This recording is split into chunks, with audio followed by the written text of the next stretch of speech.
सार्थ श्री तुकाराम महाराज गाथा अभंग व अर्थ भाग 97।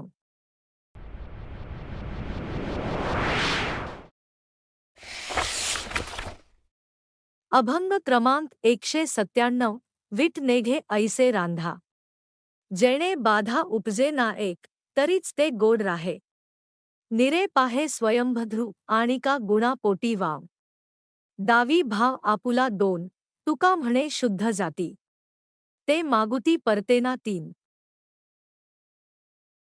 अर्थ, ज्याचा कंटाळा येणार नाही किंवा जे पोटाला बाधणार नाही असे अन्न शिजवावे तरच ते गोड वाटेल, पचेल असे रसदार, चविष्ट, पाचक अन्न पोटात गेले तर ते आपल्या शरीरावर प्रभाव दाखवेल। तुकाराम महाराज म्हणतात, असे शुद्ध अन्न सेवन केल्याने शुद्ध भाव, शुद्ध चित्त निर्माण होते। म्हणजे कर्म असे करावे की जे चांगले असेल व आपण केलेल्या कर्माचे फळ आपल्याला चांगले मिळेल व दुसऱ्यालाही त्याचा फायदा होईल, असेच आपण कर्म करावे।